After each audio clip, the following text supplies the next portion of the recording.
This is a very special guest indeed, actually, and we're so happy to have him not only on the show, but in this world of ours, not just the self-help and spiritual world, but actually in this physical world, because he has actually gone through several, I think 5 heart operations and an actual heart transplant. And this is one of the very first interviews he's given after all of this experience. So we are lucky and happy and honored to have him. As a matter of fact, we are guests in his home. For those of you who will be watching this on YouTube and on our network, we are very excited to be here. I'm going to keep my monologue short at the beginning because I want to get straight to all the good wisdom that we have to share together, Don Miguel and I, with all of you. But I do have to share this. Got an email from a friend, and I thought this would be a perfect analogy and a perfect start to our show today.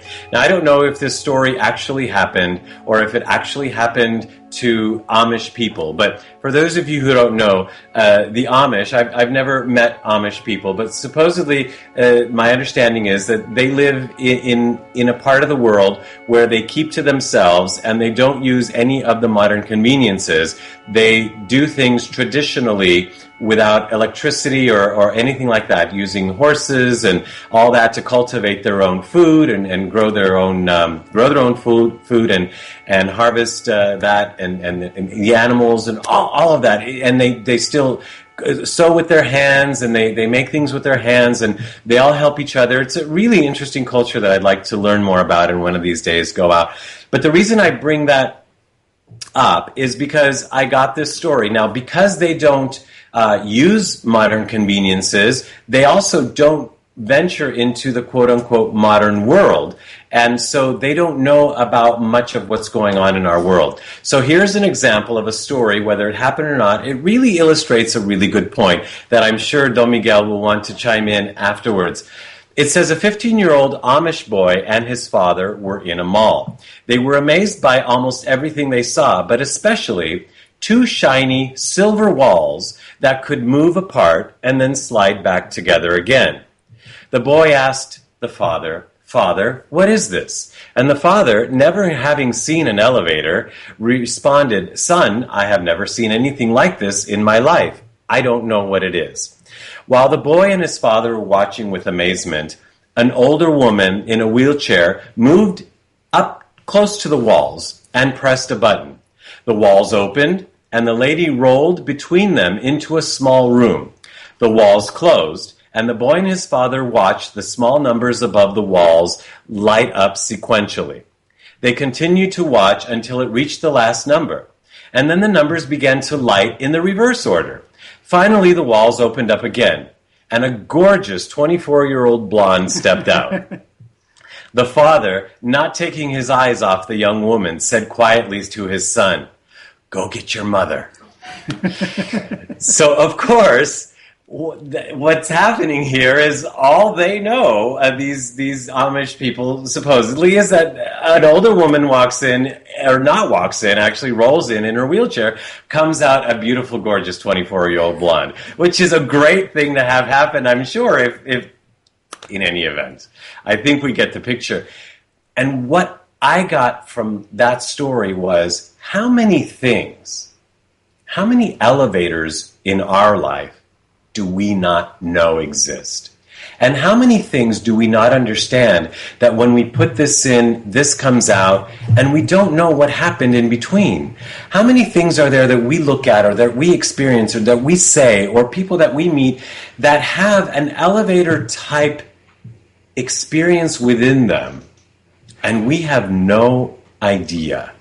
And so with speaking with Don Miguel today, that's part of what we're going to talk about, is that we believe certain stories. Like this Amish man might truly believe that you can put a woman in an elevator and she's going to change after the numbers go up and come back down. But is that really the fact?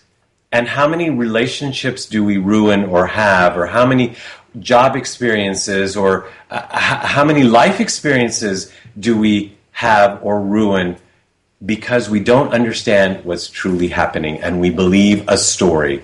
And this little boy may believe for the rest of his life the story of there are walls in that mall that if you put something in that's older, it can come out younger.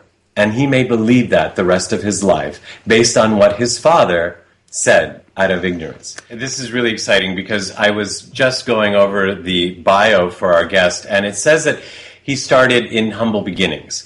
And the interesting thing is that he is still an extremely humble man, even though he has had so many best-selling books and internationally best-selling books all over the world with millions and millions of fans, of which we are too. And of course, you all know his biggest book of all, The Four Agreements. And now he has recently released The Fifth Agreement with his son, Don Jose Ruiz. Now, our guest tonight is also a medical doctor, and he is also a Toltec shaman. And actually, the list goes on of what he is. But at the moment, he is our guest, and we are so happy to be here with him. We welcome Don Miguel Ruiz to the show. Well, thank you very much. It's an honor to be here with you. And I want to clarify something. Okay. I don't know what I am. You don't know what you are? I have no idea what I am. But I am. I'm here. I'm alive. And I call myself a human being. But is that true that I'm a human? According actually to the tradition from where you come from, Mexico, we're not human beings, right? Well, it's just a word. Uh-huh. You know, whatever we know in our language is only true because we agree with the meaning of the symbols, not because it's really true or not true. Right.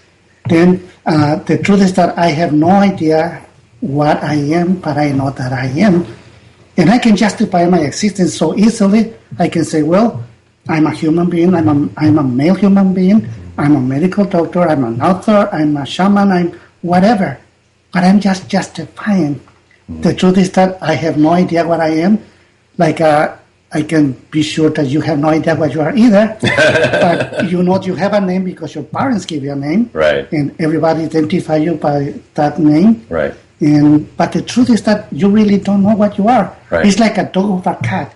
They have no idea what they are. They just exist. And this is the truth for all of us. We just exist. But with the language, we really create something so beautiful. You know, we all are artists. And what we create is a whole story about ourselves. Mm-hmm. It's just a story, and it's only true because we narrate it with the language that we learn. Right, like the boy in my my monologue earlier, he could go and tell his Amish friends, there's this wall that opens up, right? And it's just a story. And he just don't understand exactly what it is, but he see a result. Right. But in order for him to know what's happened, he have to push the button, go inside, then he will see that go all the way up and go all the way down, and nothing changed. Right. Then the truth will break that whole fantasy.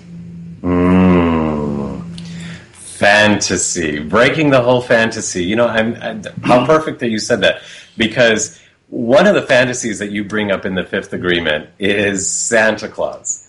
And when I was reading the book and enjoying it, and you came to Santa Claus, it actually hit home with me that parents throughout this country, if not the whole world, share some kind of Santa Claus type story.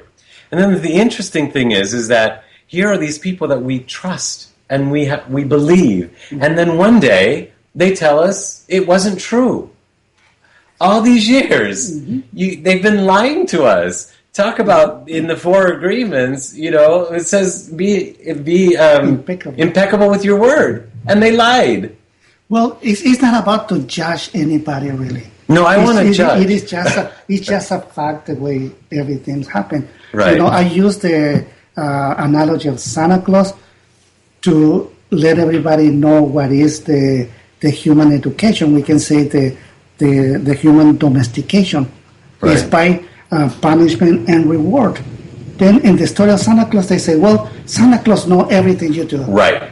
You know when you're sleeping, when you're not sleeping, what you do, what you don't do. He knows everything. Right. And you better watch out. Right. You better don't cry because Santa Claus is coming. Right. Right. And that's a lie too. And we believe, of course, it's part of the training. But you know, in many families, Santa Claus just don't come because they don't have the money. Yeah. And they're so good. They try to do the best because Santa Claus is going to bring something so wonderful for them. And the neighbor who is a rich boy that is very bad and create all those kind of problems, etc. Next, they have a bicycle. They have all whatever they ask for to Santa Claus. And the child say, well, this is not fair. This is an injustice. How come I was so good at school? Yeah. I did my best. And that's what you bring me, just a popsicle or something like that. Yeah. And the other one who was very bad, and it was, and it rewarded him. Right. Then where is the justice here? You see, it's an example of how we domesticate our children. And it's not working. It's not working. Well, it's broken. It's wrong. But this is just an example. And there are many. Well, it's everywhere and at any age. Yeah. It's not just with children. It's with adults also. How does it happen People. with adults? Oh, God, it's happening everywhere, all the time. You know, human manipulation is so big and so strong. Right. You know, the power of the the opinions. Of other people? Yeah, of other people. Yeah. The gossiping. You know, it's amazing what's happened in this planet Earth. You know, what we call enlightenment is not really something that is perceiving God or the angels coming and music for. No, real enlightenment is see the truth as it is and see humanity the way it really is. And we don't have to deny what is happening in humanity. There's violence, there's war, there's injustice.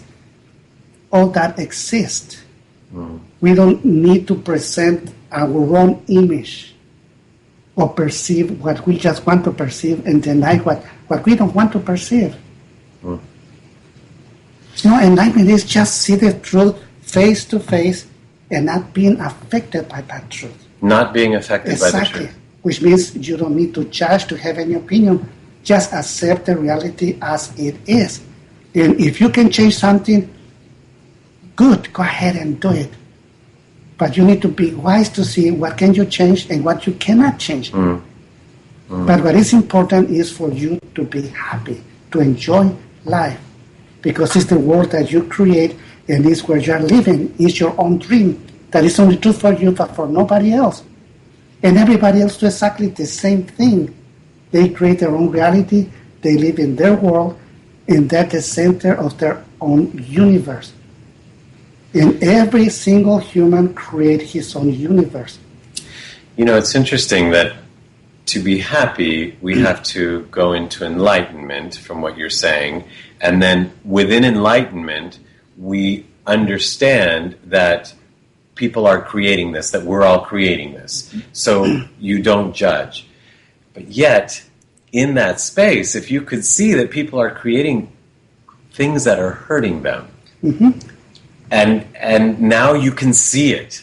Like before you say, oh, that happened, this happens, it happens. But now if you're quote unquote more enlightened, you say, oh, look what you're doing, you're hurting yourself. And yet, we're not supposed to judge it and we're not supposed to worry about it. No, but something that we can do is to deliver a message. Deliver a message. Yeah. Okay. You know, believe it or not, I believe in angels.